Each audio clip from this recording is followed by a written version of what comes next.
I got hit by a cab in London in 1992. When Andy went to London for 4 days to teach, our 10-year-old son and I went with him. I didn't like to travel then any more than I do now, but I figured it was an easy flight, language wouldn't be a problem, and it would be an easy way to expand our son's world. What could go wrong? Our first day there, Andy went to work and my son and I went sightseeing. I didn't like sightseeing, I don't like sightseeing, but it was a perfect June day, and seeing the iconic London sights through my son's eyes made it fun for me. At 4 o'clock, we went back to the hotel, and I headed out for my daily 5-mile run. I don't like to run in a new place. I don't know how to pace myself. I get lost, but that day was magical.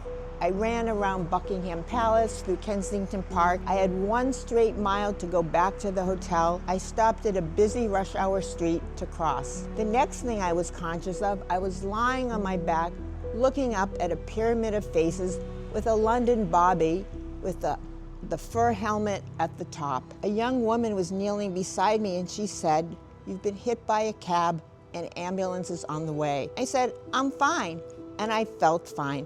And I propped myself up on my elbows and I started to stand up, and excruciating pain radiated from my lower leg through my body, and I saw my tibia sticking out through my skin like a broken Thanksgiving wishbone. At the hospital, they rushed me into surgery and put a rod through my tibia. I was in the hospital 1 week, and they released me only when I promised that on the plane ride home, I would pace up and down the aisle on my crutches to prevent a blood clot. In the hospital, everyone told me how lucky I was.